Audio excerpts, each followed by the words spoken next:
today we got presenting myself, Greg Brunts. Not my fault that they spelt my name wrong, but it is what it is. We got James McIntyre, our National Commercial Technical Manager, and JD, our Technical Service Advisor as well.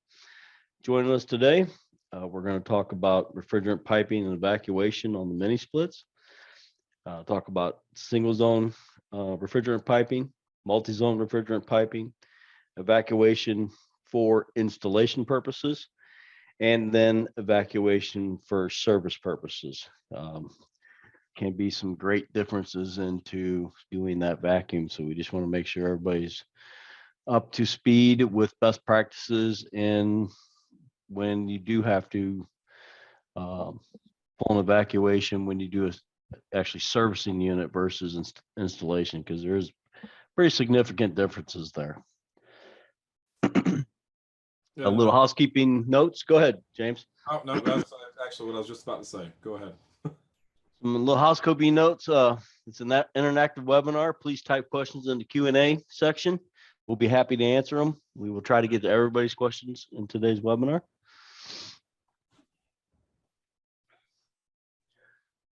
So let's jump right into it. So the most critical thing when we're installing mini splits is we have to follow the piping rules. Making sure we're using the right pipe diameter. We're following minimal line lengths. I get that question often. I've taken technical calls many times where we're not following that rule. So it is a 10-foot minimum. Make sure you remember that, and we'll talk about that some more. Maximum line lengths, maximum height difference, additional charge, flare nut torque specifications, oil return bins. That seems to be overlooked as well.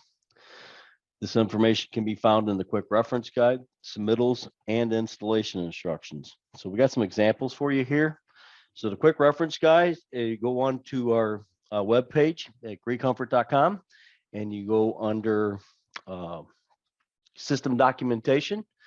If you go under reference material, it's actually under marketing reference, and there's a quick reference guide there that has all this information. It's really quick and easy to pull stuff up. So as you can see here on this slide here, it gives you the, the 9K for the Lebo and the Vireo and the Sapphire. Real quick tells you what the line set sizes are. So and keep in mind, there seems to be some confusion when you go to multi-pro or go to multi-zone, that some people think you follow something different rule. You always, even if you're tying those units to a multi 21 unit, you still follow the sizes of the indoor unit. So whatever size piping that indoor head calls for, that's the pipe size that needs to be attached to it. The quick reference guide also gives you more information as well. It gives you your line set length, your maximum line set length, the maximum lift, and that's all in the quick reference as well. What I tend to follow more so, because it seems to be a quicker reference to me, is the actual submittals. And down here in this bottom right hand corner of the submittal, it gives you all your piping rules: your gas pipe size, your liquid pipe size, the connection method, factory charge and how much is in the unit, additional charge when you're above the pre-charge length. So here you got 25 feet of pre-charge. And then after that 25 feet up to 164 feet, we would do 0.50 ounces per foot to a maximum of 164 feet. Again, careful there with that 10-foot line length minimum. We really want you guys to keep that unit 10 feet away from that indoor head. We really don't want you coiling the pipe. If you're gonna coil it, my recommendation would be to coil it horizontally, not vertically. But that's not the ideal situation. The ideal situation is to move the unit to where we at least get 10 feet of pipe. James, you got any comments on that while we're talking about it? I do. Well, I mean, I was going to ask some questions, I guess, but like as far as if you don't have the 10 feet, like what can you find on a unit that doesn't have the 10 feet minimum? Well, that um, you usually will end up with some noise coming from the indoor unit, and with ducted equipment, that's not going to be that big of a deal because it's usually, located outside of the room. But since you've got that air handler hanging on the wall, that wall mount unit is on the wall, you are going to get refrigerant noise from it if it's less than 10 feet. In addition to that, when it goes into defrost, for example, when the reversing valve switches over, we've gotten videos in like that too, tech support, where that reversing valve is switching over and that, the indoor unit sounds like it's wanting to come off the wall or something. That 10-foot minimum is effectively is used as part of that indoor coil. The electronic expansion valve is in the outdoor unit, so it needs that room, for that refrigerant change. You could also, I guess, you could get like the unit is effectively overcharged. You could end up something like that. I mean, we've seen systems where the length of piping they had, it was whatever the thickness of the wall was, where it was just like this much piping, between the indoor and outdoor unit. Another question we get to is, what do you do if you need to go over the maximum refrigerant length? The answer is you don't. So people might think that you just you upsize the line set. Well, you're not going to maintain refrigerant velocity to get oil back to the outdoor unit is one thing. The second reason is you're not going to be able to get the capacity that you need out of that indoor unit. So we do get asked pretty often, like, why these things, or what would happen if. Of course, the problem, I mean, we love answering questions, but of course the problem with answering that question, if your customer or the contractor or whoever, determines that's an acceptable risk, then they'll go ahead and put it in that way and hope for the best, and I mean, who knows, that system might work fine for years, or it might not work, but for a couple months. And I also think the refrigerant noise could actually be louder, will more than likely be louder, especially in the heating mode, especially in milder heating conditions. In other words, it's not real cold outside, but it's cold enough that we need heat. Right. So we got more heat outside, so we're absorbing more heat. Our head pressure is going to be naturally higher, and that's when you're going to get more noise. Right. Another way to answer what happens if you're going to have too short or too long line set is that we don't know. These are the maximum tested lengths. If you're wanting to run an experiment where you don't get a warranty or something like that, go ahead, I guess. But I wouldn't do that to a homeowner or something, right? If I did it on my own place, who cares, right? But no, I'm just kidding. No, of course not. It's something that you don't want to do. You don't want to exceed, or you don't want to break the minimum or maximum line set lengths. So I'm going to move on with some more examples here of where we can find this information. So I showed you in the quick reference guide, also in the submittal, also the installation instructions has some good information as well. And it gives you your torque specifications in there as well. So your maximum line lengths, maximum elevation, your pre-charge line length, your minimum line length for each size system is all in the installation instructions as well. I like to say it's in all the installation instructions, but I've learned recently, looking at some of them, that there is some updates that need to happen. So, and that is a work in progress, but we do have this information in more than one location. So, if you don't find it in one document, then look in another document. The answers are there. And then by all means, if you can't find it, in the installation instructions, you can't find it in the submittals, you can't find it in the quick reference guide, call us. We'll be happy to answer those questions. And if we can't find the answer, we'll get you the answer.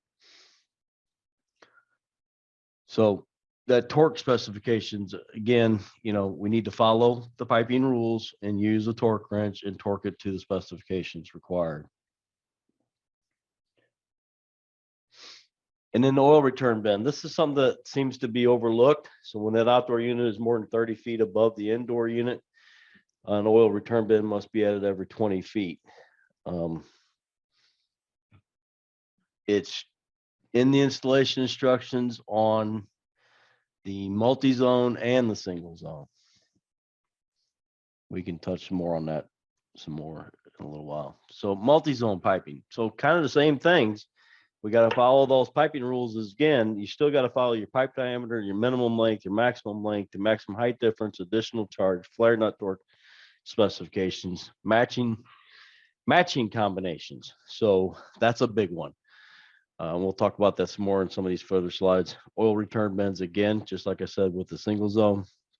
And then this information can be found in the quick reference guide, submittals, installation instructions. So we felt it was important that we share with you guys, this stuff is out there on the website, even if it's not in the installation instructions or in the paperwork that comes with the unit, a quick little jump on the internet real quick, get on our website and you can get the answers you need. So I just wanted to show you again with the multi-zone, we have the minimum and maximum line set lengths and all that in the quick reference guide. It also gives you your matching combinations in the quick reference guide. So like the multi 18, you can use 1/9 or you can use 1/12 or you can use 2 9s, a 9 and a 12 or 2 12s. So that also is located again, like I like to go to the submittals. The submittals give you all your piping rules here. And this is, I did the multi 18 on purpose, using that as an example, because your maximum refrigerant piping length to any indoor unit on that unit is 33 feet. Each unit is different, but this is the lowest one. So just keep that in mind if you're doing a multi 18. You only got 33 feet of pipe that you can go from that outdoor unit to that head or any head that's attached to it. And then it gives you your charge amount, your charge only for 65 feet, because you only got a 2-head system here. And then it gives you your charge amount above it's factory charge for 33 feet, anything over 33 feet up to 65 feet. We're going to use that multiplier of 0.21 ounces per foot. And then your maximum lift is 33 feet as well. And then also in that submittal, we give you those matchups again. We can do a 9, a 12, 2 9s, a 9, a 12, and 2 12s. I actually took a phone call on that just the other day. A guy wanted to use an 18 indoor head on a multi 18, and it's not in the matchups. So I told him, it's nothing we ever tested. I can't tell you it won't work, but I can't tell you it will work either. So anyway, James, you got any comments about that? Yeah, it was, it's definitely been a question multiple times. I mean, one of the things that we have now with Vario Gen 3s, if you wanted to use an 18 like seal cassette or something, you can have a single zone 18 with a Vario Gen 3 single zone outdoor unit. So we do have those options. So if somebody wants to do like a larger single zone, we've got those options now. Right. Yeah, you don't have to use a multi in order to get 18K indoor head. Right. So if you want to use a 12 or 18 seal cassette, you can use a 12 or 18 Vario Gen 3 outdoor unit. All right, so moving on. Again, also in the installation instructions, it gives you more information about the your ports, port A, port B on the 18, what your line set sizes are, both in standard and in metric. Your minimum pipe length. You can see that 10-foot rule is like across the board. Maximum pipe lengths, and this gives you all of them.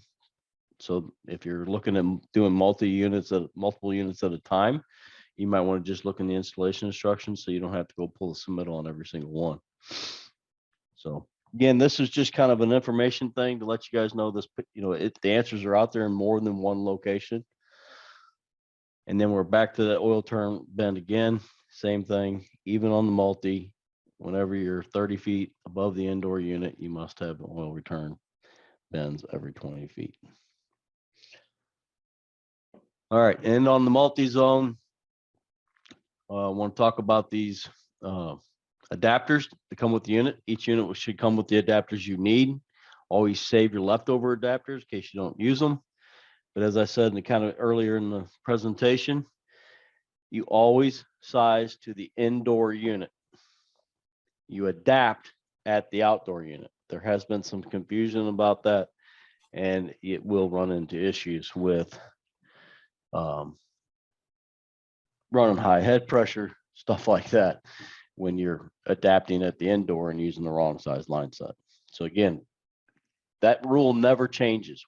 Whatever indoor head you're using, that's the pipe size you're going to use, whether it's single zone or multi-zone.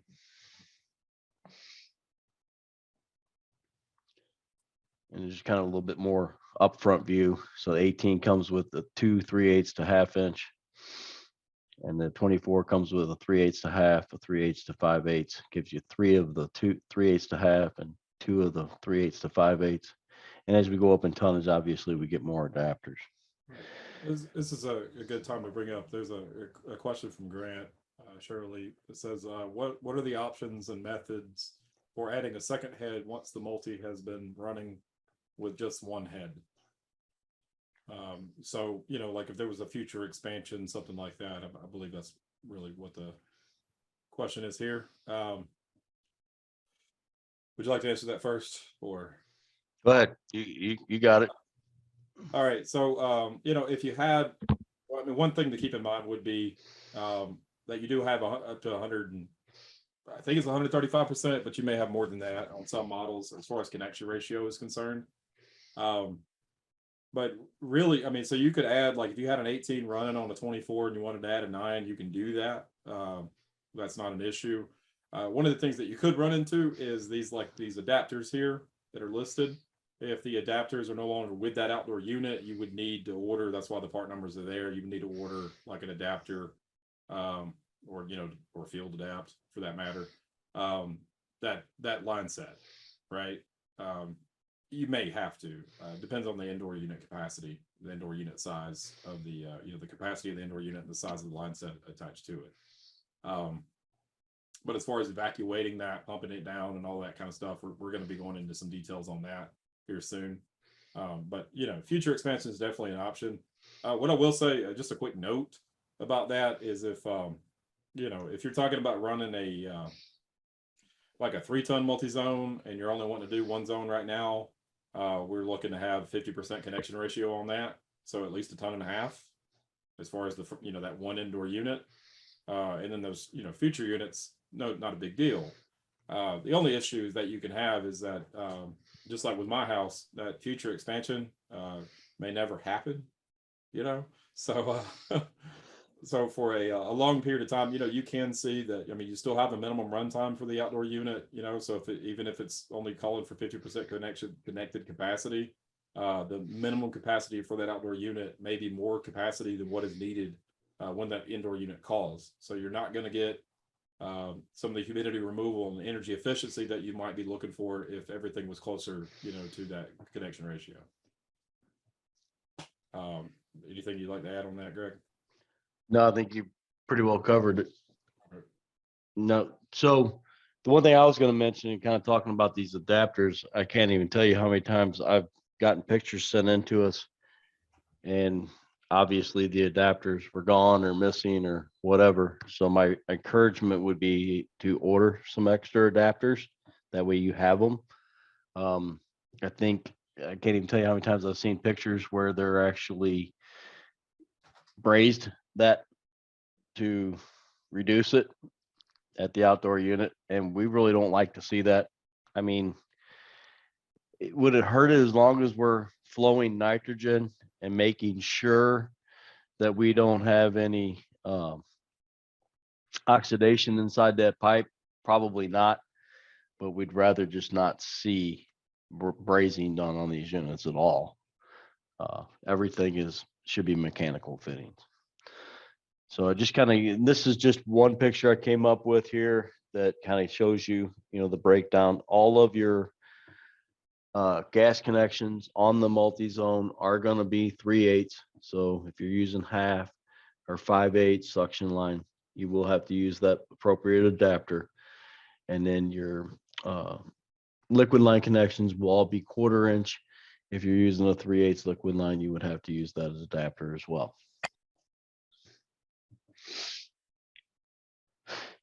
All right. And again, can't stress it enough, always size your line set to the indoor unit. Make sure we're using a torque wrench. One call back will pay for your torque wrench.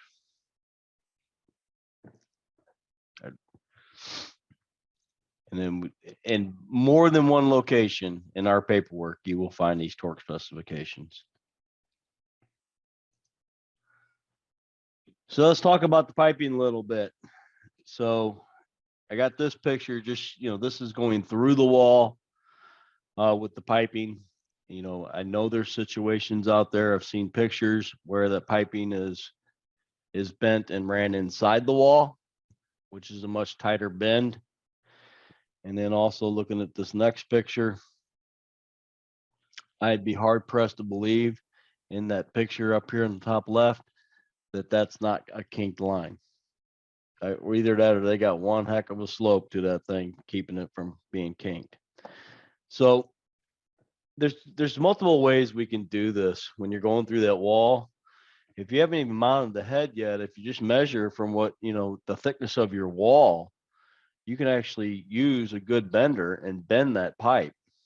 And then, just kind of tilt that unit into your, so now you got to use a good quality bender like this Black Max to bend that pipe and give you a nice 90-degree bend.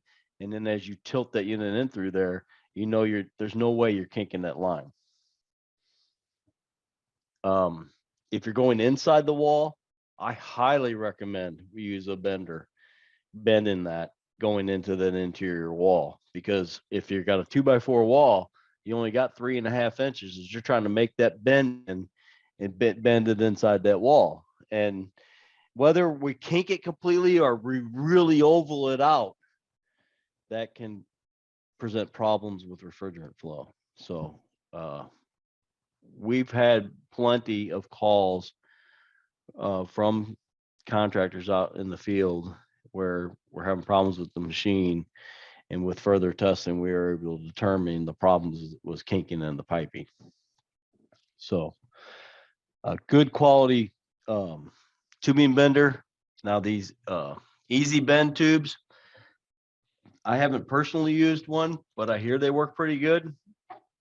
They actually feed up inside the line set and allow you to bend it, and then you pull it back out. What I have heard from people that have used them is if you're doing a series of bends with those, then it's really hard to pull those back out. But if you're just making like one bend, it's pretty easy to slide it up in there, make your bend, and then slide it back out. Even if it's 1/4 and 3/8 line, I mean, we could still kink it depending on how bad we're bending that pipe. I have actually been on a job where I had 2 systems. Both the line sets were fed inside the wall, and we were tripping high pressure and heating mode, mostly in milder conditions is when it was happening.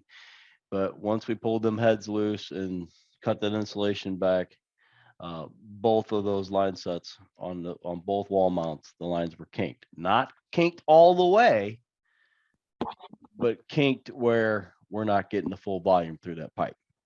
Right. So I'm not talking about a complete kink where it's 90 degrees, no refrigerant's flowing through it. I'm talking partial kink. That partial kink is huge, and especially in heating mode, as far as your refrigerant flow through there and not running ridiculously high head pressure. You would use like 4-point temperature check in that case, right? Yeah, and we got that here in the PowerPoint. We're going to talk about that some more as well, in case you do run in a kink pipe. Rather than going there and cutting all that insulation loose and pulling heads loose, there's ways to determine how to that is the issue. Yeah, we also want to make sure too that we clamp the pipes, because remember that one job we took pictures of it, the weight of the pipe was causing it to kink at where it came out of the building. We had to do a 4-point temperature check to find that. And so they didn't even have it supported going across the building. It was just kind of flopping. So you definitely want to make sure to support that properly. That's a good input there. I don't remember that call, but that makes perfect sense. I could see, depending on how much of a drop you got on that pipe, you are adding some weight to it. Right. I could see that. James, do we have any other questions come in because we're kind of at not really a stopping point, but is there any other questions we need that are fitting to what we're talking about right now? No, there's no questions right now. Okay. All right. Flares must be always have a 45-degree flare, good quality flaring tools. with the stop, make the perfect size bell. The only thing I would tell you there is make sure you're putting your thumb over that so that you're not just pushing the stop back and pushing the pipe up into your flaring block too far. The flare gauge is huge because it'll help guarantee that you made the flare properly. Using PV oil on the cone of the flaring to reduce scoring. James, I'm sure you've got some comments about flares. No, nobody wants to hear that. You don't necessarily have to have a pink ring on your flaring tool, but yeah, 45-degree flare. That's it. You know, if you've been doing this for a long time, you probably already have a 45-degree flaring tool. But you know, they do make a lot of nicer ones now, like with the built-in clutch and stuff like that. I've had great luck with these types, with the the clutch type and with the flaring block. I can't speak to where I just won't to any other method of doing them. I've taken micrometer measurements with a bunch of different flaring tools just over and over and over again because I'm a fun and interesting guy. And there's minimal differences across all of them, honestly. And we do have a live question from Gary. He wanted to know, what is the common practice for using a tubing bender on the line? Should we remove the insulation or cut the insulation back?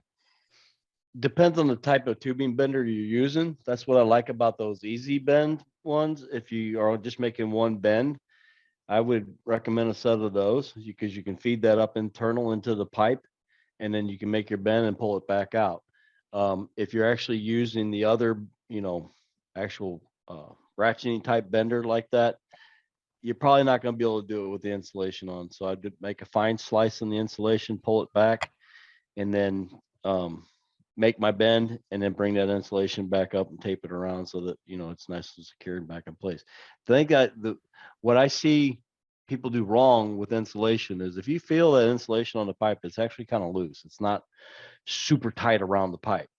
And what they'll do is they'll take tape and they'll tape that back together really tight, pressing that insulation up against the pipe. And that'll tend to sometimes make them sweat. Right. It's no different than any other type of insulation. If you compress it, you're removing some of the insulation qualities of that insulation. One method I have seen, I haven't had an opportunity to do it yet. I just recently saw it, but it was basically taking a knife. Of course, not slicing very hard. You don't want to, penetrate the copper, but if you slice it along the pipe, like a long vertical slice, you can actually pull that insulation, outward from the pipe, if that makes sense. And then you can put that ratcheting tube and bender on there, make the bend, and when you pop that insulation back on, you just have a long vertical cut rather than, cutting a section out and getting it out of the way and all that. You can just pull it back. I guess I probably should have explained that a little further because that's what I was intending was to do a long vertical slide. I'm glad you brought that up because if you think about it, if you go buy insulation from a parts supply house or whatever, you can buy that insulation that wraps around the pipe and then you just pull the tape back and it's got the glue already on it. You squeeze it together, right? So effectively you're doing somewhat the same thing. You just don't have the glue. Right. There's professional insulators out there. Do like VRF and stuff like that. And, all the piping is ran first and then they come back and insulate them. And that's what they're using essentially is wraparound insulation, but then they got a special glue that glues that back together. So I don't know. I guess it's something you could look into. I've never done it myself, but can you buy that glue that glues that back together? Yeah, you can. Yeah. That'd be another way to look at it too. Maybe look into buying some of that glue and then when you slice them, you'll be able to just glue it back together and you won't have all the tape wrapped around there. The foam tape works pretty well in that application too. Right. Especially if it's the same color. I mean, it's just an aesthetic choice, but there was one picture here in my presentation that I kind of didn't express it enough, and I'll bring it up. We don't have to have the picture, but when you're feeding through your line set through that hole for the outdoor unit, and you're going with your piping outside the wall or even inside the wall, make sure we're caulking that hole good. because we don't want any air coming in there, because that is on the backside of that head, and that head, when that thing's running, that blower's on, it will suck the air through that hole, and it will affect your ambient sensor. So we absolutely need to make sure that hole is sealed well. It'll Yeah. also could cause excessive sweating of your pipe too, because you're pulling that warm air across that pipe back there. Right. You got constant air exchange. So just more about flares. There are all mechanical threaded flare fittings on the grease systems. Prepping the threads with PV oil, refrigerant oil can reduce the scoring, improve seal. A dab of that oil on your flaring block or your flaring tool as well will help keep that lubricated and not score the pipe when you're doing your flares. And obviously, a good flare is going to help avoid callbacks. Some examples of some improper flares. I actually watched a YouTube video by accident yesterday. It was a guy, I don't know, I don't even know if he was a refrigeration or HVAC guy, but he had a video about putting in a GRE mini split. And I almost started laughing because, he's showing how to do it all. It's a really long video, and I kind of skipped through it, but I got to a point where he was doing his flare on the outdoor unit on the 1/4-inch line, and he's looking at the flare and it's split. And he goes, "Oh, that'll be okay." And he hooked it up anyway. No, that's not okay. If your flare splits, cut it off and do it again. Oh, Because you don't just y- tighten it. no, you don't just tighten it. So that guy's going to have a leak, whether he's got it today or not. It's coming. He's going to have a leak. So anyway, and then, well, there's another slide coming up that we'll get to that in just a second. You can see there's some, in that one picture, there's some goo on there. We'll talk about the goo. We'll get there. Proper torque is essential for leak-free joints. I used to not think so back when I first started supporting mini splits and stuff like that. And I hooked one up and I had a torque wrench there and I tightened it down. And I put the torque wrench on. I'm like, oh, wow. I wasn't even close to having that properly tight. So I can't tell you enough that, a good torque wrench is just a good investment, especially if you're doing many splits on a regular. Get the right tool. Get that way you don't have problems. Torque at the specification, and you shouldn't have leaks. The other thing we don't want to do is over tighten it.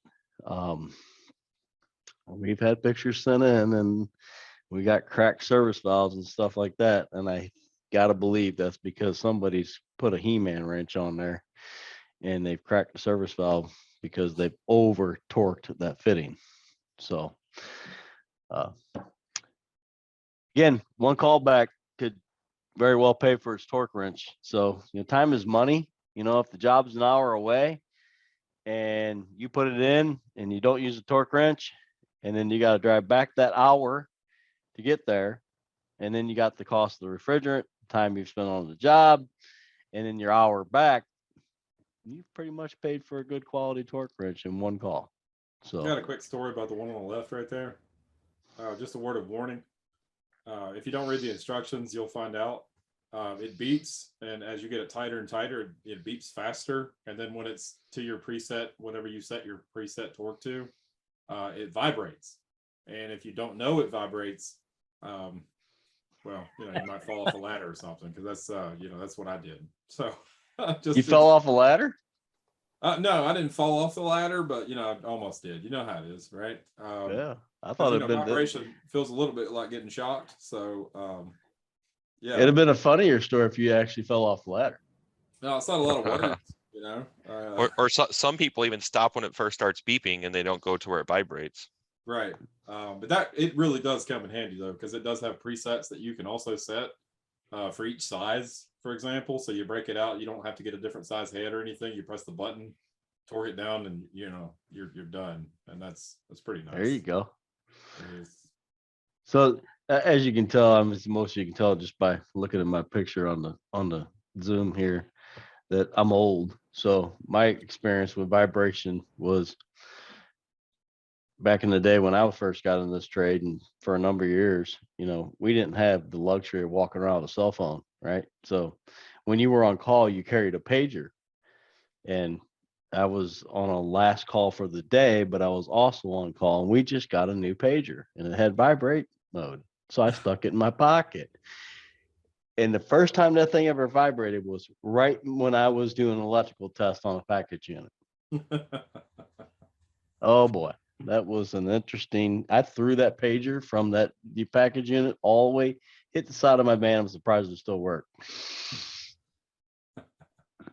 Anyway, all right. Do not use piping sealers or on the flare connections. Contaminants or particulate matter can cause a malfunction or damage inside the system. Only use appropriate refrigeration oil when making flare connections.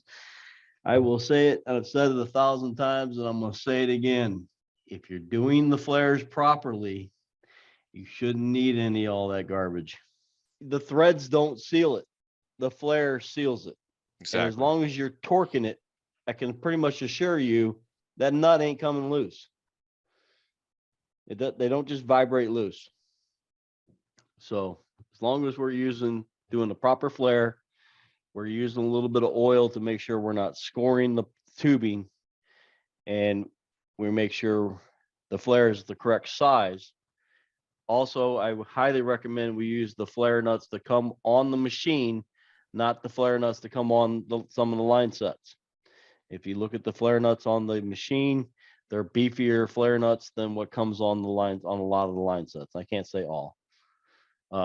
So whatever, if there's flare nut comes on the line set, cut it off, use the flare nut that comes with the machine.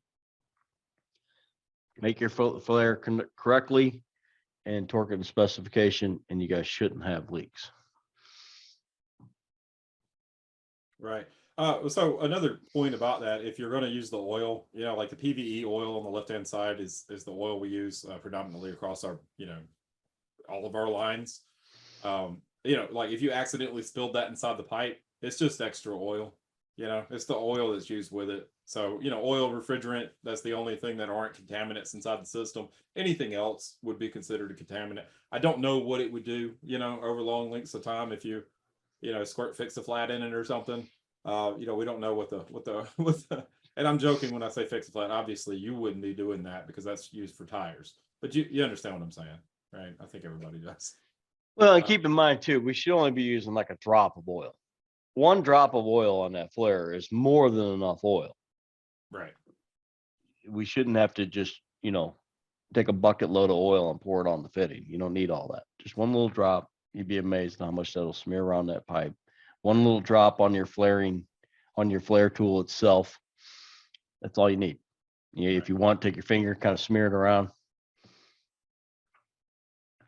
Do not install any of this stuff. Sight glasses, solenoid valves, other components in the piping network. We don't need any of that. Mini splits are actually pretty smart machines. There's already loaded with themistors. They communicate back and forth from the inside to the outdoor unit. The charges have to be weighed. You shouldn't need any of that. Well, you don't need any of that stuff. Or filter dryers either. No filter dryers. Right. No nothing. Well, Just the refrigerant lines. You don't really have a liquid line on this Correct. systems, but yeah, you're right. You don't need any of those. Well, keep in mind, both your refrigerant lines are in low pressure and cooling, and both refrigerant lines are high pressure and heating because your metering device is in that condenser. It's not inside. Quick connect fittings available in 1/4 to 3/4 for HV, ACR up to 870 PSI. God, I can't speak today. But here's my opinion. I put that up there in big, bold. Do you trust O-rings more than you do a flare? I don't. If you're doing good, proper flares, you shouldn't need to be using these type of fittings. Not to mention the expense of those fittings. Outdoor flare connections must be torqued to the factory specifications. You will have a single vapor low side Schrader port gauge connection. There is no high side port. Again, both fittings are high side both lines are high side in the heating mode. Both sides are low side in the cooling mode. No port on the liquid service valves. We say liquid service valve. Again, there's no port there, nor should you need one. You will need a 5/16 to 1/4 inch adapter for refrigerant hose connections. And then also we got a picture of Appion's version. There's other versions of them. That core removal tool can become very useful, and that's going to come up in our topic about evacuation and stuff like that. Can we go back to the last one if you don't mind? Yes, sir. Quick note about those. I do know that other manufacturers have said, like, just outright that they don't, allow certain types of refrigerant pipe, or certain types of unions or connections or whatever. That's not what we're saying at all. It's just we don't make any of that stuff. So if it does leak or something, well, you got to go back to that manufacturer. But we're not like in the business of denying warranty because somebody used any particular method for connecting the pipe and all that. As long as the stuff is rated for R410A and the pressure ratings that these systems would normally operate at, and they don't have any kind of reaction, let's say with like our oil, and also that they're full flow. You want to use full flow. If you've got a whole bunch of these or something and they're not full flow, well, you're just going to be restricting it like you would if it was a kinking. Correct. But yeah, I mean, that's just something I quickly wanted to say about it. Yeah, I mean, there's all that's kinds of good point. aftermarket things. If these things make it easier to install, or if you trust like the aftermarket flare adapters, those kinds of things like the rings or whatever they are, right? If you trust that more than the flare, then if it makes it easier, have at it. But as long as we're not talking about putting like like gunk on it, that prevents someone from being able to loosen it later or something, or any kind of contaminants or something like that. As a company, we're not going to tell you can't use like these types of connectors. No, and again, and I'll kind of stress on that too. The intention of this slide was that basically saying you shouldn't need these. The flares do work. One other quick thing, since you brought that up, James, I'll mention too. So I actually had 2 phone calls where the guys have used these fittings with the O-rings in it, just like in that bottom picture. And it was 2 different phone calls, 2 different guys, and they had a leak in the system.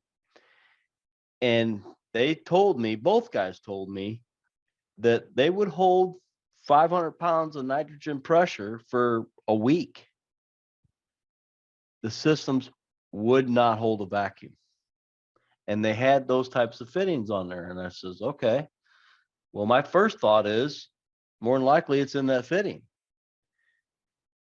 because it's unlikely that a soldered joint on a coil inside the indoor unit or a soldered joint on the outdoor unit anywhere in that machine to hold pressure but not vacuum. So we got to look toward mechanical fittings. I'm not going to say it couldn't be from a flare, but these fittings have O-rings. So it made me think about that. It's like, okay, so maybe if we relate this and think about this, and this is the analogy I gave both these guys, that if you ever done any PEX plumbing and use them crimp rings, when you crimp that, you can spin that fitting all the way around as loose as a goose. But as soon as that water pressure hits it, it expands. Mm-hmm. I would think O-rings would somewhat act the same way. With pressure on it, expands to where it don't leak. Right. But on a vacuum, we're contracting it and it doesn't want to hold vacuum. So it's a very good possibility that under vacuum, those fittings won't hold. They say they're rated up to 870 PSI. What is the vacuum rating on those fittings? I don't know. It's just food for thought, right? We have used quite a few of them, and there's quite a few questions here, but and we'll get to those. We have used we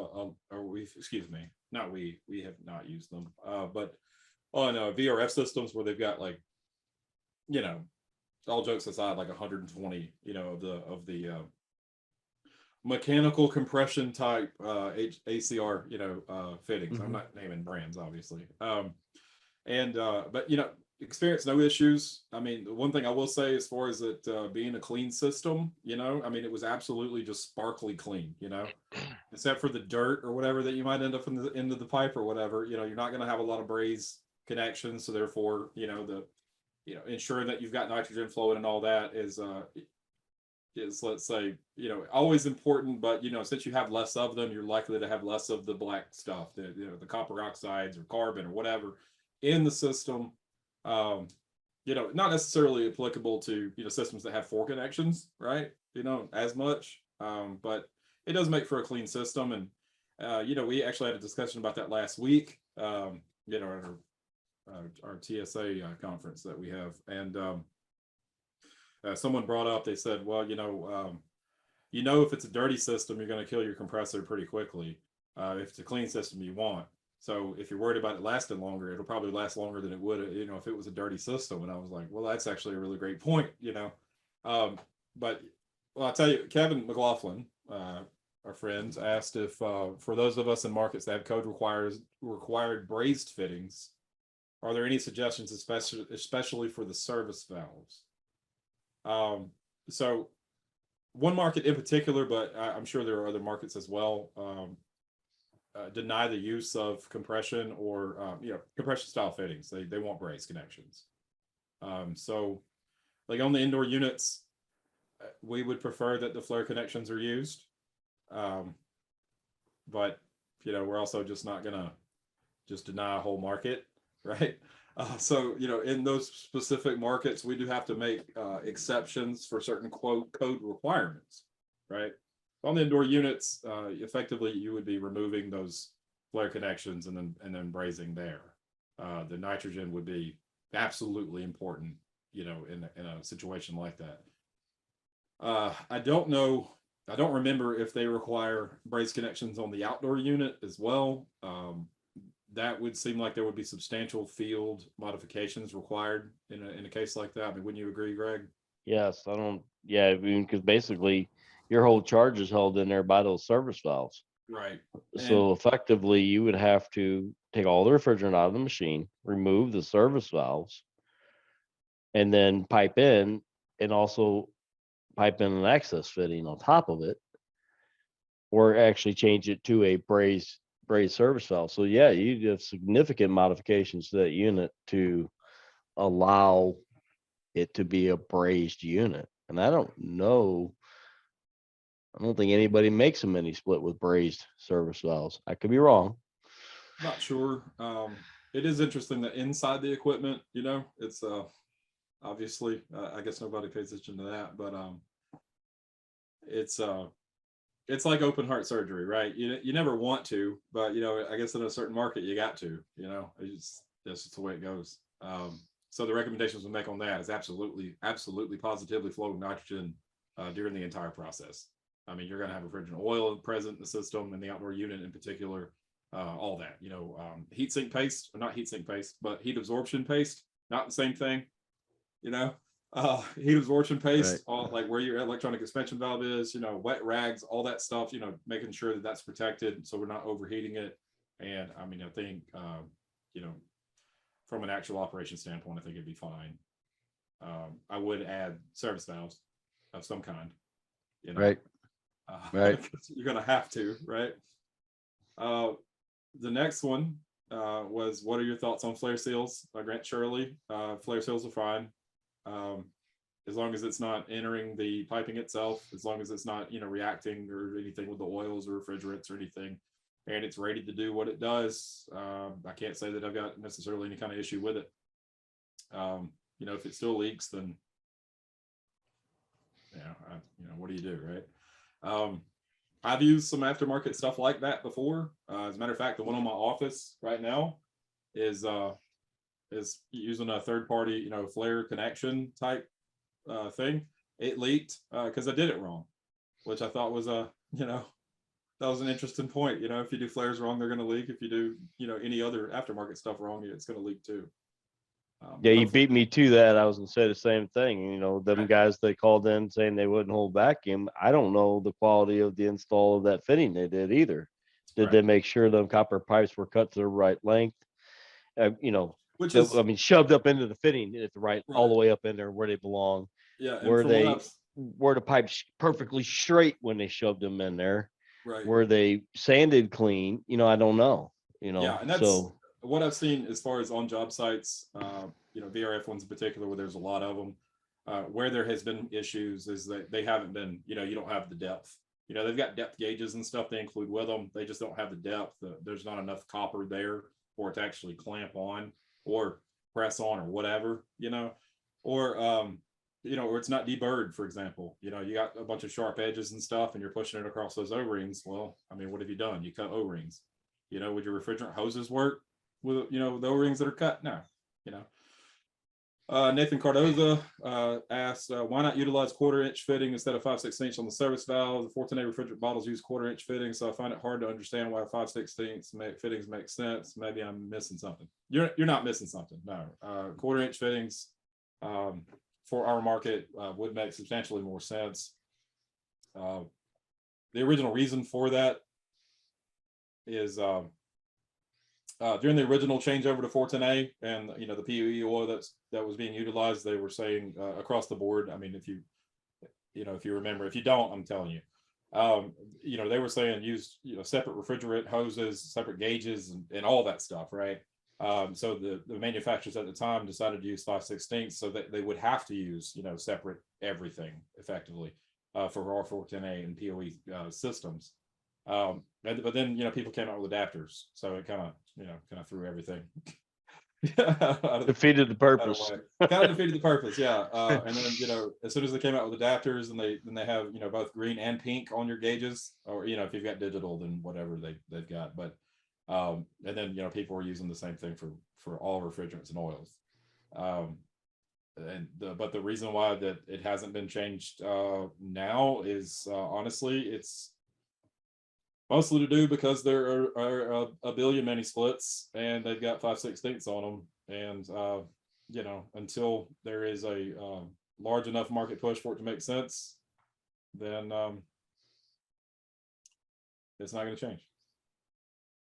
I would prefer that they go ahead and throw like 3/8 connections on all of them, so we can hook those big fat hoses up to it and pull vacuums like there's no tomorrow.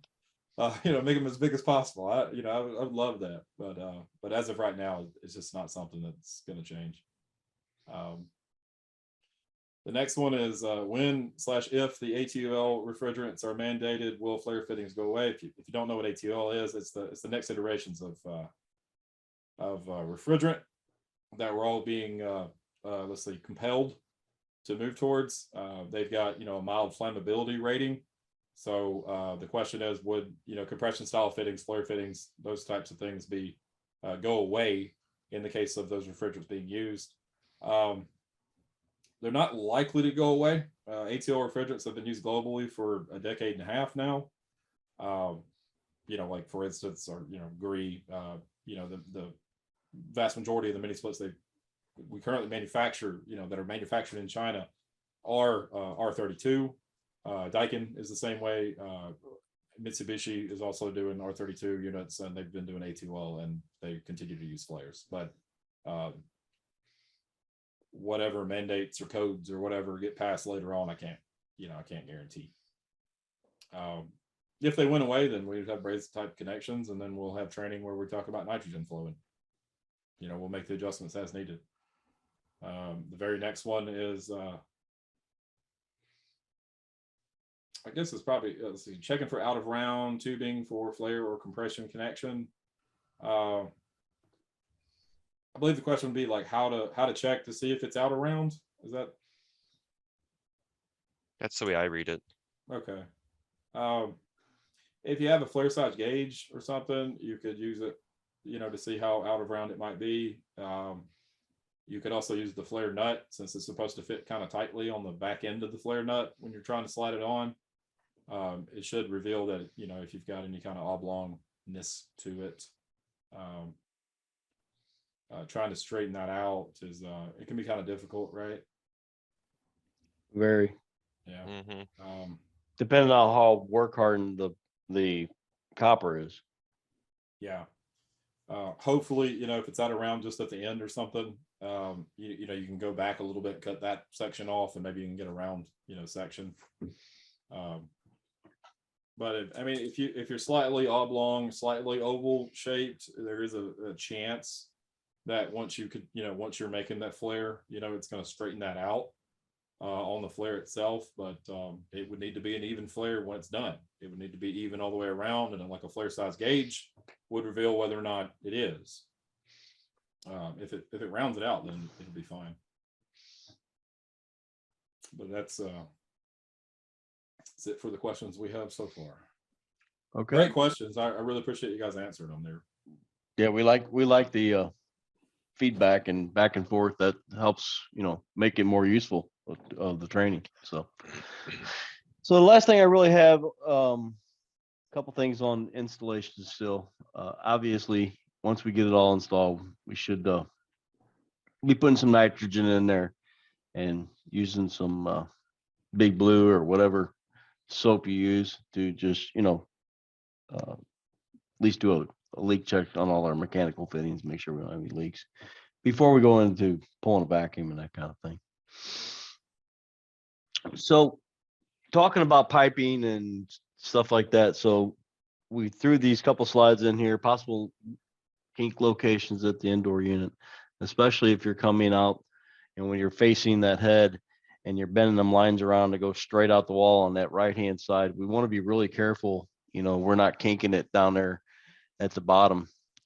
Again, this may be one we want to split that insulation all the way back so that we can make sure when we get done bending that's not kinked, and we're not gonna kink it. And then also up here closer to the actual evaporator itself, we got to keep that unit in where we're not moving that line around too much and actually causing us to kink that refrigerant line.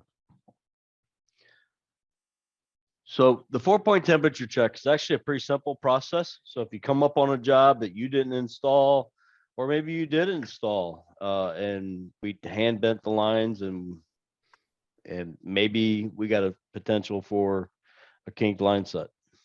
So before you go taking heads back off the wall and doing all that, we can do a simple 4-point temperature check. So for example, let's just look at the A circuit for a minute. If we put a clamp there on that pipe and then go all the way to the indoor head and take a clamp there and take those two temperature readings, we should have less than a 4-degree temperature difference across that pipe. And we would do that for each pipe. Now keep in mind, let me go to this next slide a minute. If we're doing it on a wall mount, you don't want to have to pull the head loose. So if we pull the cover off, we can actually take those temperature readings. If you get your clamp in there or use a thermocouple type thermometer and just strap it on the lines, we can actually do that on the pipes on the front of the unit. And then that way we can still follow that 4-point temperature check on an indoor head. Again, we're looking for no more than a 4-degree difference across that line. Now we want to let the machine run for a few minutes and take that temperature difference. Now, I've actually been on the phone with guys and had 10, 11, 12, 13, 14-degree temperature difference across the line. And if you got that significant of temperature difference, then we're flashing refrigerant inside that pipe. And that's why you're having problems. You should not have that big of a temperature difference, whether it's a mini split or any other air conditioning system. I mean, I know from my supporting unitary product days, I'd had the guys do that all the time. Take the temperature of the liquid line outside, take the temperature of the liquid line all the way at the indoor coil. Take the temperature of the suction line outside, take the temperature of the suction line all the way at the indoor coil. You have an insulated suction line. That temperature difference should be minimal. The same with your liquid line. Now on a unitary product, it's not insulated, but still that temperature difference should be minimal across that entire pipe, depending on the length of the pipe. Mini splits, both your refrigerant lines are insulated, so your temperature difference should be minimal across that pipe. So when you're having codes like H7 compressor desynchronization, running high head pressure, tripping high pressure switch, especially in heating mode, could very well be from a kinked pipe, and we would be recommending just not keeping up. That's another one.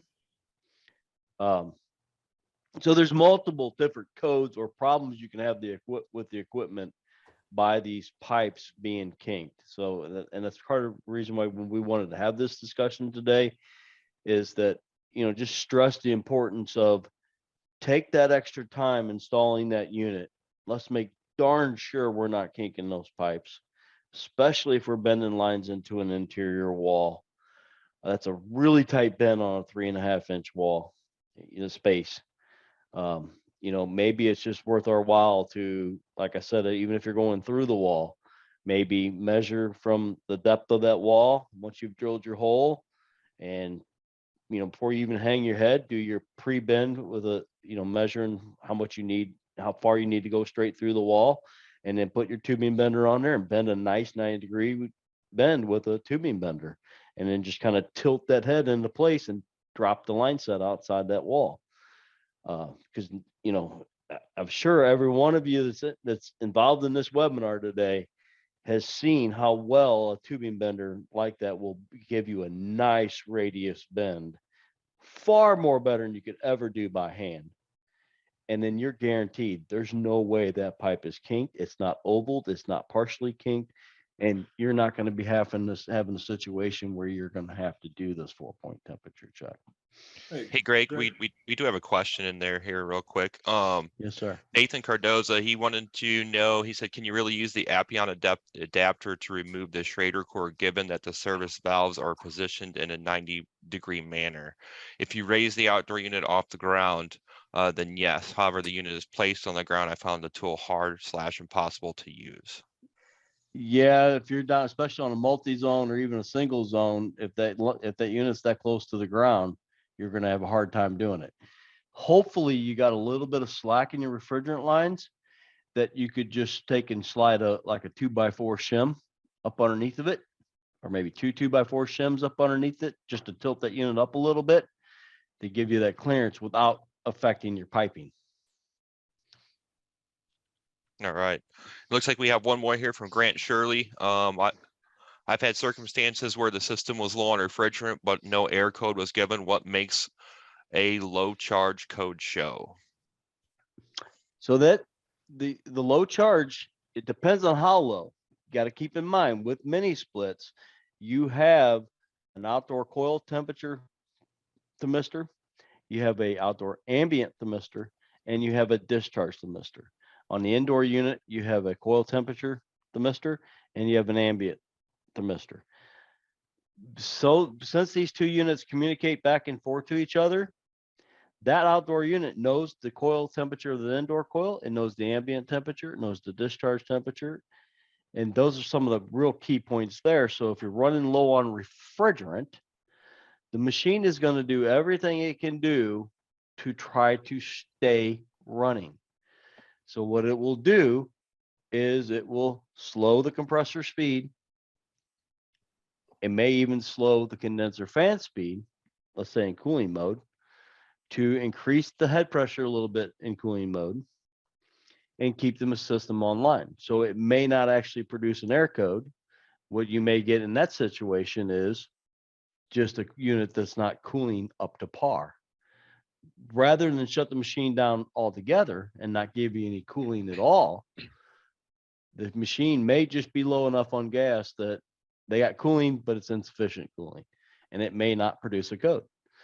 Now, if it gets bad enough to where our discharge temperature coming off the compressor is getting too hot, and the machine has already slowed the compressor, it has already slowed the outdoor fan, and also it's reading too cold or too warm of an indoor coil temperature, because it depends on your start point, and where that thermistor is located on that coil. It may read too warm, may read too cold, right? So, but effectively, it's looking at that discharge temperature sensor. The discharge temperature sensor is essentially measuring superheat, if you want to look at it like that. Okay. Total low side superheat, including heat of compression. Okay. Because the warmer that refrigerant goes into that compressor, the warmer it comes out. So if we don't have enough cool refrigerant gas coming back to that compressor, your discharge temperature leaving that compressor is going to be too hot. Not saturation, not what you would read if you had a unitary system and you put your gauge on there and you read your head pressure. That's not what we mean by discharge temperature. That's saturation temperature. This is discharge temperature right off the compressor. It's all gas. So again, like I said, it's total low side superheat, including heated compression. So you got to have cool refrigerant gas coming back to that compressor. That cool refrigerant gas is compressed to make it hotter. So it's hotter in the outdoor ambient so that the condenser coil can release the heat.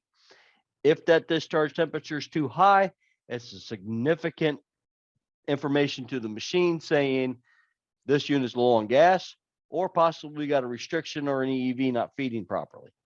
And we have a lack of refrigerant back to the compressor. Depending on how bad it is whether or not you're actually going to get a code to alert you that there's something wrong with the system. Right. If I may. Yes. One, I haven't seen one given anything an FO code any other time, except for cooling. I haven't seen an FO in heating at all. There's another couple reasons, like why I won't give you one. One, originally, in older models, you were more likely to see an FO code. And from my understanding, it was determined that that was too much of like a nuisance code for a lot of folks. So effectively what I've been able to find on some of the models that I've got is that you could have about half charge before it wants to display an FO. And you also have to have a significant amount of runtime too. So like, for example, if you don't have the refrigerant flow to get the oil back to the outdoor unit, because you're low on refrigerant, and then I can't raise the speed of the compressor because my discharge temp would get too high, then I'm going to get an FO. So basically it is a self-protection because it does need to fix itself at that point. So, I mean, you could see runtime for weeks before it actually shows the FO. But once the unit has determined that it is no longer safe for it to continue to run, like I'm pumping oil out and I'm not getting it back and my oil return function is not going to be effective. Yeah. But another little quick thing, if you wanted to see if, it's not 100% guarantee, but if you want to see a system, like what that would do under normal circumstances, if it were low, if it's pretty hot outside, you give it a minimum set point for the indoor unit. You put a thermocouple on your discharge line, and you put an amp clamp on your power. What you should see is that it ramps up, it tries to run, your discharge temp gets hot. I mean, like over 200 degrees, the amp draw goes down, discharge continues to be hot, your amp draw goes down some more, and that's the reason why it's not keeping up. That's what you would have before you had an FO code. So another check you can do, and I don't have it in this presentation, but we've talked about it many times when guys call in and stuff like that. Whether it's single zone or multi-zone, the process is the same. But what you can tell to see if your system's low on refrigerant, and we've done this, it's not anything from GRE, it's just from our own testing. But we have found that if you take a single zone unit, start with a single zone, and you run that unit in cooling, and you run it in cooling for 10 minutes with at least a 4-degree demand on the indoor head. So if it's 70 degrees in the room, turn it down to 66 or lower. Okay. Let the machine run for 10 minutes. Then do a temperature difference between return and supply on that indoor head, whether it's a ducted unit, wall mount, doesn't matter. And in cooling, we should be somewhere around a 20 to 25 degree TD, telling you that machine's cooling properly. And you got enough charge in there to make it happen. Same thing we can do in heating as well. Same 4-degree demand. So if it's 70 degrees in the room, at least 74, 75 temperature setting, let the machine run for at least 10 minutes and then do your temperature rise, return to supply, and you should have somewhere between 25 and 30 degree temperature rise. So let's take it one step further and to do it with a multi-zone. If you're doing a multi-zone, then we're going to turn all the heads on. We're going to turn all the heads on with at least a 4-degree demand. Let it run for at least 10 minutes. And then you're going to do that same temperature rise or temperature drop, whether we're in cooling mode or heating mode. And you should again be cooling 20 to 25 degree TD across the indoor, and then heating 25 to 30 degrees rise across the indoor. That's actually a really good test that we talk about all the time when guys call in, just to try to, see which unit. And it may point out, hey, you may run the unit and 3 heads work perfect, and just that one head is not working very well. Okay, well, maybe that one head has a kink line set. So what we do is shut all the other units down, run just that unit for 10 minutes and then do a 4-point temperature check and to verify that we don't have any restrictions in our piping. So I hope that helps. I don't have that in this presentation. So. And I think both of those are good for a check. It is not a method for charging the system. Absolutely not. So, and you can kind of see where we're going, what James was talking about, what I'm talking about as far as the FO code and what the machine does to try to save itself.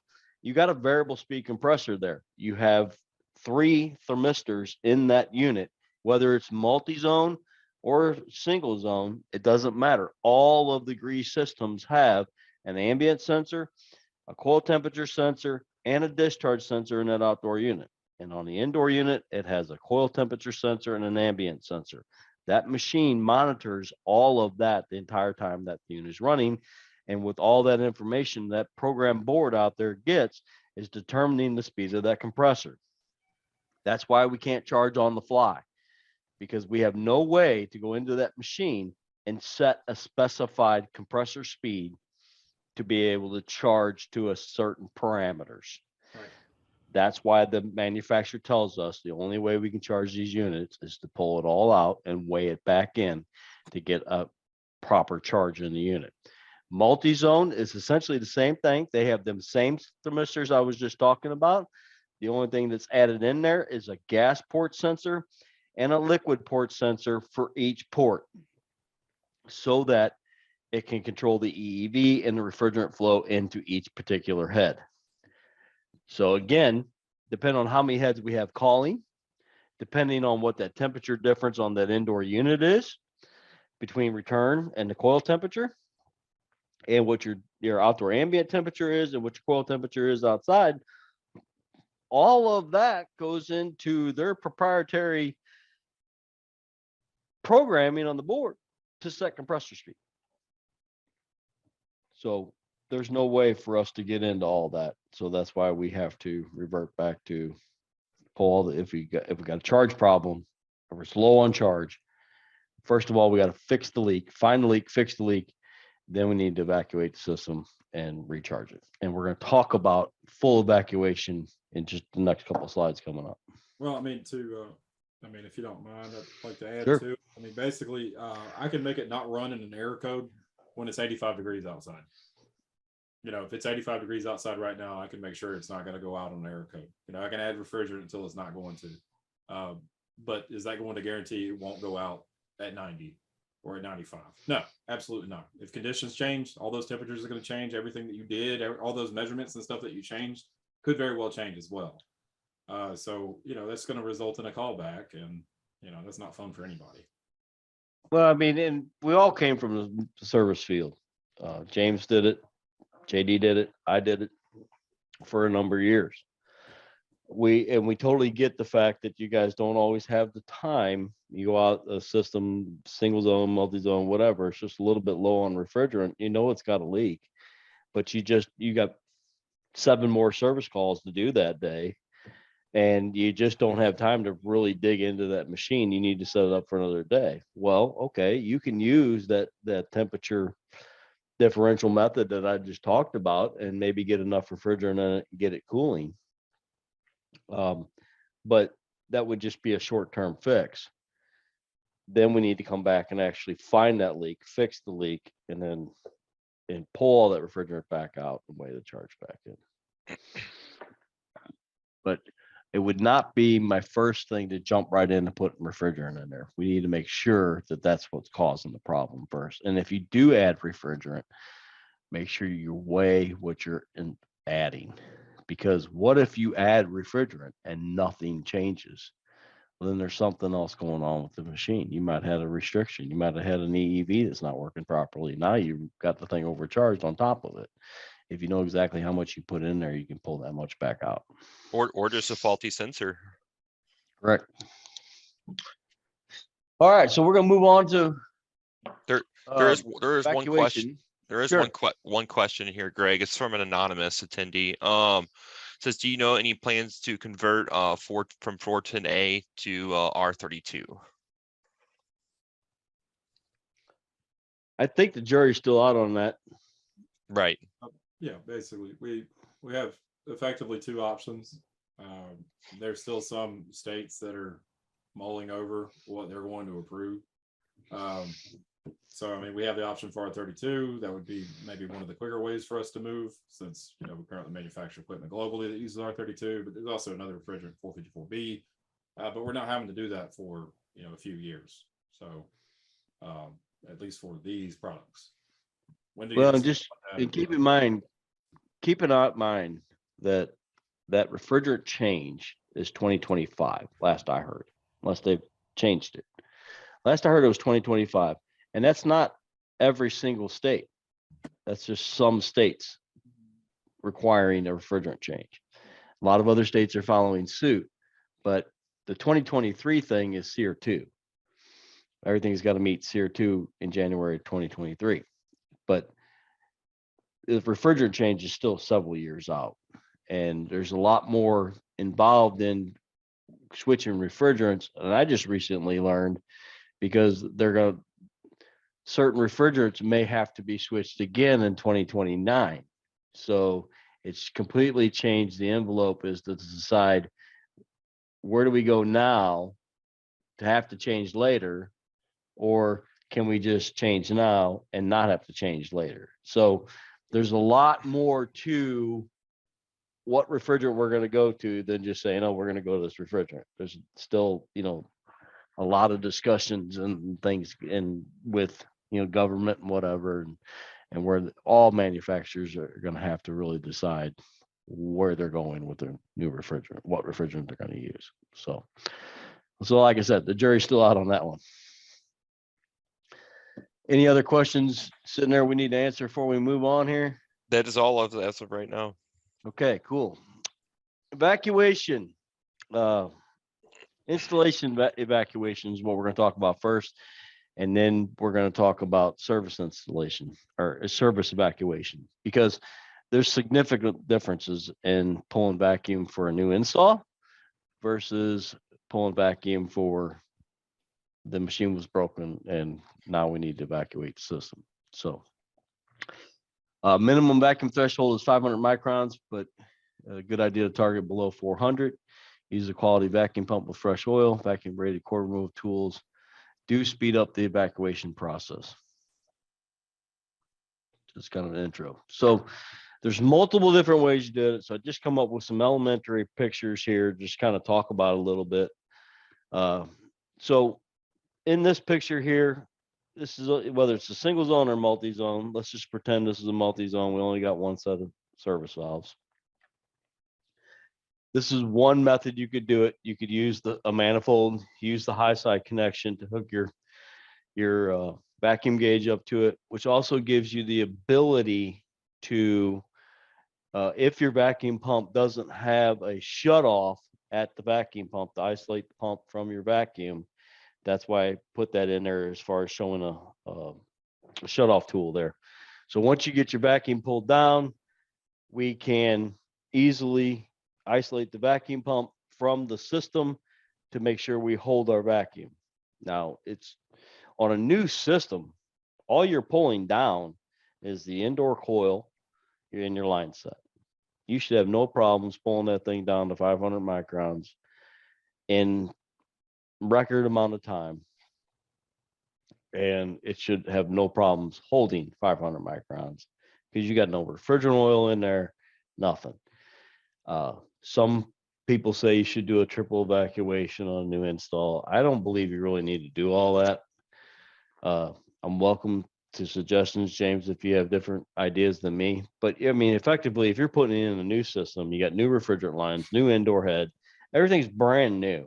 You should be able to just pull that down into a vacuum, make sure it holds its 500 microns, isolate the pump from it, make sure it holds, and you're good to go. And then it also gives you the ability to close off just that high side wheel and get your vacuum gauge off of there, so there's no way we accidentally put pressure to a micron gauge, because if you put pressure to a micron gauge, you can actually damage your micron gauge. And the micron gauges are not cheap. Any input there, James, on that first slide there? Yeah, I mean, a triple evac, one of the biggest reasons why it's suggested is that, by using the nitrogen to dry it out, to raise that pressure back up, it can help get moisture out of the system quicker. On a single head with like 15 feet of line set, if you want to go through all the extra steps, like removing the Schrader core and all that kind of stuff, have at it. But the amount of time that you're saving, let's say it's 5%, if you're saving 5% of your time on that, if it's a short line set and all that kind of stuff, 5% is probably not going to be much of a difference. But if you're doing something with like a maximum line set linked on multi-zone with, 5 heads and all that, triple evac can help. It can actually shorten the amount of time that it would take. Honestly, if you live in a dry area, it might take less time to pull a vacuum properly than it would take if you lived in a swampy area. But and how you go about connecting it, whether you believe in going through manifold, like a manifold or gauges, or not, just however that's going to be connected, just make sure that you're able to pull through. Like a flex system, for example, is going to hook up differently, right? You're going to have to pull from both, liquid and suction, but like on this system, just pulling from one side. Just make sure you're using a micron gauge. If you can do all that, and we can have discussions about the rest of it, like how we recommend hooking it up and all that. So, and this is another, because this question's come up to me before and I want to share it. So if you got a multi-zone system and you got an unused port, remember on a multi-zone system, once you open all of the suction service valves, all of those are common. So it basically just goes to one manifold up inside that machine. So if you got an unused port, and as long as that cap don't leak, we can actually hook the micron gauge right there to that unused port and then be able to pull our vacuum and This then is if shut you're off. doing service, right? Yeah, no, I'm talking about even on a new install. Well, no, obviously you're right. So your service. I was being delirious there for a minute. So this is another way you could do it if you were doing it on service. Now, also on a multi-zone, we'll talk about that too. You have to pull down each one separately.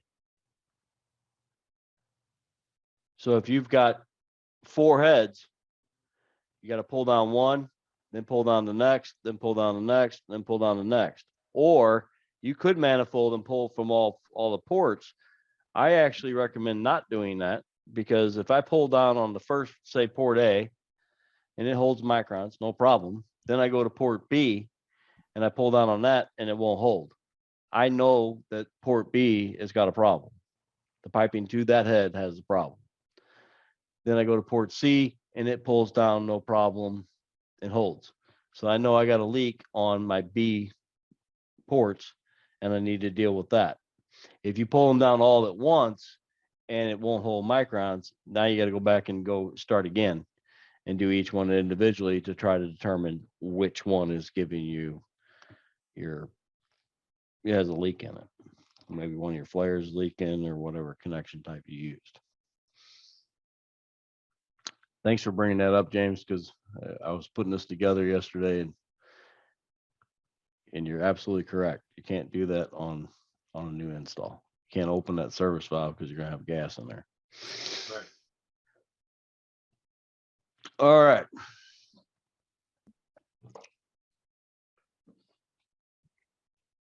And then this is just showing it another method using the core removal tool. And I agree with the gentleman that asked the question. If that machine is all the way down flat on the ground and not raised up at all, you're going to have a hard time getting that tool on that bottom port, whether it's a single zone or a multi-zone. So anything to add to, JD? No, I think you're covering it pretty well. Okay, cool. So new installation vacuum is actually not difficult. When we get into servicing evacuation, it's a little bit different. We absolutely recommend you do a triple evacuation. Your minimum threshold is 500. I would try to target below 300. Use a quality vacuum pump, fresh oil, obviously. Vacuum rated core removal tool will definitely speed up the process. evacuate and then purge with nitrogen and repeat at least 3 times. I just worked on a single zone a couple months ago, and I actually had to break that vacuum 4 times before I could ever get it down below 500 microns. So it depends on what's going on with the system and how many times you're going to have to break that with nitrogen. So pull it back. First step is to pull that vacuum as low as you can get it to go, watching your micron gauge. Once it kind of levels off and you can't get it to pull anymore, then we want to break that vacuum with nitrogen. Make sure you close that high side wheel if this is your setup. In other words, we don't want to put nitrogen pressure to our micron gauge. If we do that, we could actually damage the gauge. And I would fill that system. I've had this question a lot. I would put at least 100 pounds of nitrogen in there. Get a good charge of nitrogen in there, and then slowly bleed that off and repeat the process again. Now, if it is really cold outside, it might be beneficial for you to open that machine up and look at the compressor and look at the accumulator and see if they're sweating like crazy. If they are, we could have moisture trapped up in the compressor oil.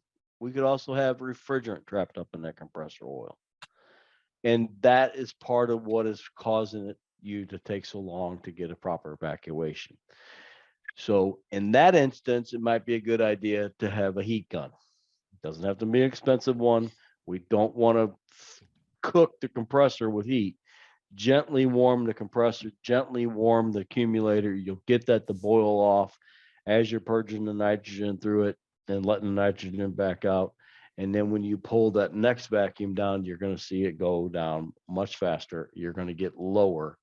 And each time you do this process till you've done at least 3 times, you should see that have no problems pulling it down to 300 microns and then make sure it holds. Could I also use the crankcase heater in that case? I don't know why you couldn't.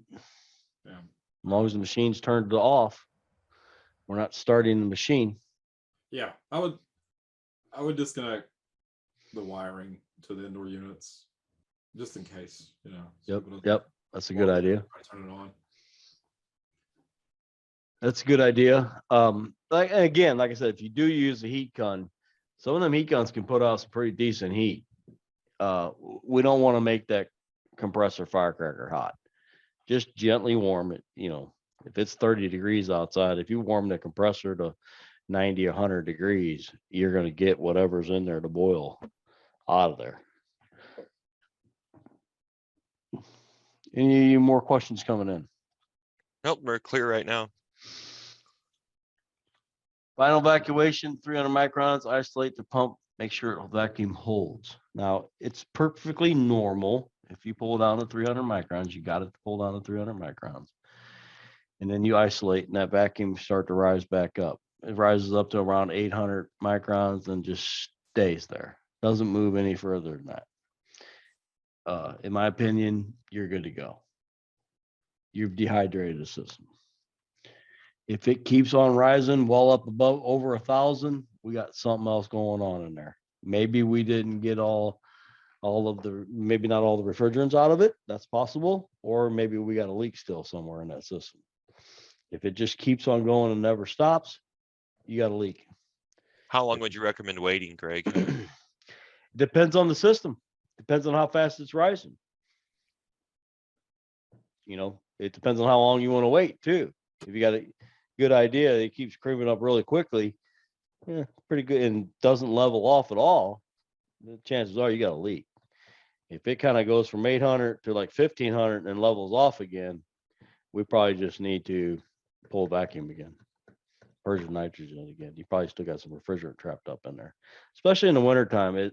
You know, when it's cold outside, refrigerant migrates to the coldest point. It's going to be all trapped up in that oil. It's going to be trapped up in that accumulator. And it's difficult to pull a vacuum on any system in the wintertime. When it had charge in it, you pulled the charge out with a recovery machine.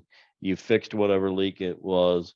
And now we're trying to get the thing pulled down to 300 microns or even 500 microns.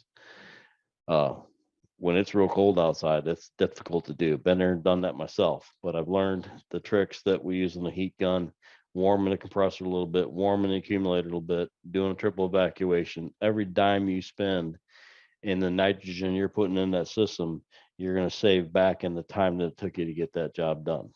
You know, I consistently get the phone calls and it's like, okay, did you pull a vacuum on the system? Yeah. Did you use a micron gauge?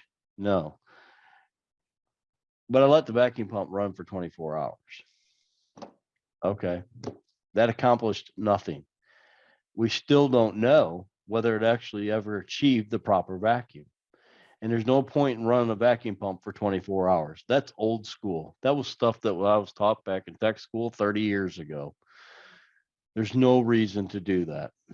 If you're doing a triple evacuation with nitrogen and we're using a micron gauge and a good quality, accurate micron gauge, we should be able to run that pump as long as we need to get the job done and reach the vacuum level we need to reach.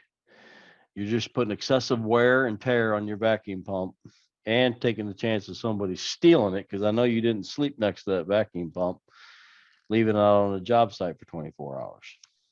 So that's just my opinion. I would never leave my vacuum pump overnight. There's no reason for you to do that. Any one of these systems you can do by breaking it with nitrogen and doing triple evacuation, maybe even a quadruple evacuation, you should be able to get that system pulled down. It's extremely important that, especially on mini splits, that we do the vacuum right. We get a lot of phone calls in tech service, and we can tell from the questions that we ask and the way the pressures are and the way they're all over the place and everything, that they got non-condensables in that system. The piping in a mini split is very intricate. If you open that system up, you got a lot of piping in there. You got EEVs in there, especially when you get into multi-zone. You got 5 circuits, you got 5 indoor heads. There is a lot going on with that system, and too easy to trap non-condensables up in that system. So I can't stress enough that when we got to service the unit, we need to do a proper evacuation. Okay, Grant Shirley has a question here. He said, what should we pressure test at? 250, 350 PSI? I mean, your machine, your head, look at it this way. The high pressure switch on the machines that have them, not all machines have a high pressure switch, but I'm pretty sure. James, you can correct me on that one. Do all of them have high pressure? Some of them, but I don't think they all have high pressure, do they? I don't think so. I don't think so either. I don't think so either. Yeah. Anyway, but on the machines that have a high pressure switch, the trip point that is well over 600 pounds. So there's no reason why you can't put 500 pounds of nitrogen pressure on this machine for a leak search. You're not going to hurt that machine. So 500 PSI is what I'd put in there. That way you're going to pick up the smaller leaks too, because you're getting a little higher pressure. Right. I mean, I've done leak searches before myself, not so much on mini split, that, man, I could not get that machine to leak until I was at 350, 400 pounds. Then I could actually visually see with soap that leak. And there was even times where I couldn't even pick it up with a leak detector until I was reaching 350, 400 pounds. I actually remember finding a leak on a regular split system one time that I literally disconnected the condenser fan motor and ran the compressor for short periods of time to get the pressure up to about 400 pounds to find the leak. And it was in the condenser and it was on a discharge line, but it was such a little pinhole leak that until I got that pressure up that high, I never found it. But it wouldn't pull vacuum, or wouldn't hold vacuum. I knew there was a leak in the system. So 500 pounds is what I'd go with, because it's going to help you find them smaller leaks. Yeah. Well, the higher the pressure, the higher the rate of drop, so Right. you'll be more likely to see it. And if you're doing an install during like cooling season, for example, you may not see a high side at all, for most of the year. And then all of a sudden you might see 450 or 500 PSI during heating mode. And then, that pinhole leak is now, it's the same solid leak as what was there before, but you know what I'm saying? It can help you find weak points too. Yep. So I think that 500 PSI is what we recommend in most of our documentation too. So another question that always comes up, and it's not really, it is somewhat vacuum related, not so much service vacuum related. Anyway, well, it could be. But I want to bring this up. So if you got a multi-zone system, let's say it's a 3-ton and you got 2 heads on there, and now the homeowner wants you to add another head. All you got to do is hook up that 3rd head, pull a vacuum on that 3rd head, and open up your service valves. You don't have to mess with the whole charge. If you're replacing an indoor head, not because of a refrigerant leak, in other words, we know we got the right charge in there. How do you replace the indoor head? I get that all the time where a guy says, well, I said, well, did you pump it down? They're like, no, I pulled all the refrigerant out. So now you've just set yourself up to do a triple evacuation. So if you're replacing an indoor head and the machine will run, turn the machine on, close your liquid service valve, pump the machine down in cooling mode, close your suction service valve, change your head, pull a vacuum on just that port, open your service valves back up, and you're back up and running. You don't have to take all the refrigerant out of the machine to change one indoor head. Or maybe we're changing the size. Maybe they had a 12 in there and we messed up and we need to put an 18 on that particular head, and it's the machine's capable of doing it. Okay, pump it down, turn the machine on, close your high side service valve. I mean, there is a pump down mode on the remote, but you don't need it. Just put it in cooling, turn it down, close your liquid line service valve, let the refrigerant pump back. When you get to 0 pounds, close the suction service valve, disconnect your refrigerant lines. Chances are you're going to have to replace the line set, put in a new line set, hang your new head, pull vacuum on that port, open your service valves back up. You've just changed that head and you didn't have to do a triple evacuation at all. JD, I know you've gotten that call too, Oh, multiple times. where we've unnecessarily pulled all the refrigerant out of the machine. That's what I'm Yep. getting at. Now, if the head won't turn on for you to do a pump down, well, that's a different story. So, all right. No more questions? Nope, not at the moment. Light topic. Cool. No more questions. I guess we're about done. I do want to mention, because we've already made up our mind for the next, I haven't set the date yet for the next pre-select dealer training, but I know the subject. We are going to talk flex. We've got more information on those machines from the last time we did a pre-select dealer training on there, on the flex. So I encourage everybody that's on here to look for that posting and when we're going to talk about the flex again. And I think you'll get some good information. Some of it may be redundant to what you've already, if you've attended a Reflex training before on the Reflex dealer trainings. But I guarantee you there's going to be additional information on the next one as well that you may not have heard of so far. So stay tuned for that one. It's coming up soon. Don't forget to follow us on social media. There is a quick question that came in here. So from anonymous attendee, are there any plans for webinar installing the Flex with dual fuel setup, or is there any information available on the website? So we currently do not have a complete AHRI matchup for doing dual fuel. Okay. It's coming that we're going to have a coil match to the Flex that doesn't include a furnace that you'll be able to do dual fuel. But we also say you can register the Reflex unit, outdoor unit, as a standalone. So you can do a dual fuel with another coil. I highly recommend we're using at least a 13 SEER evaporator coil with the TXV when we do that. So we won't have one per se for just the flex and dual fuel. But in the next training, I do talk about what you need to be aware of to do it with dual fuel. We will make sure we cover that.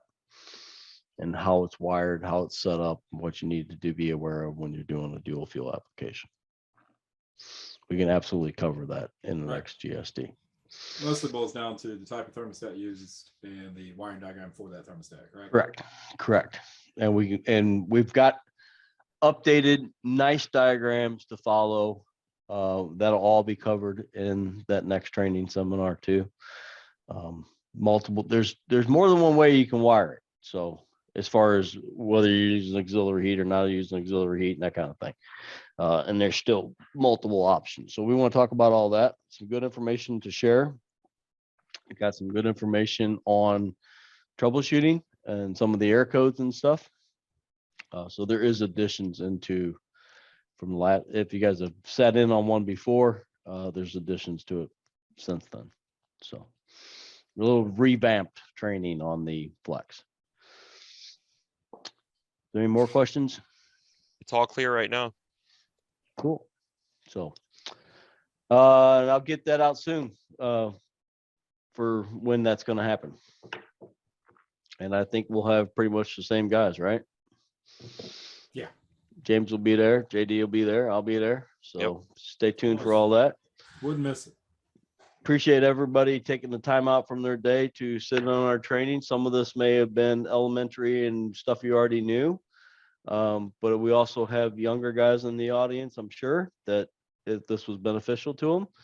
It's really hard to gear our trainings to, guys that are senior techs that know it all, to the guys that are green and don't know anything. So we just kind of combobulate it all together, and you get to hear it again if you haven't heard it once, and maybe you've heard it in a different aspect that now it made sense to you and you're just like, oh wow, I never knew that. Okay, cool. So I think any training that you sit in on and you get one good useful thing out of it, it was a training that was well spent. So anyway, it looked like another question popped in there. That was just someone thanking us. All right, cool. All right, well, you guys have a great rest of your week and look forward to everybody joining us on the next webinar. Thanks for your time. We have new YouTube videos, so check it out. Oh yeah, James did a real good one. If you haven't seen it, Daniel actually did a really good video. There was a new video as well.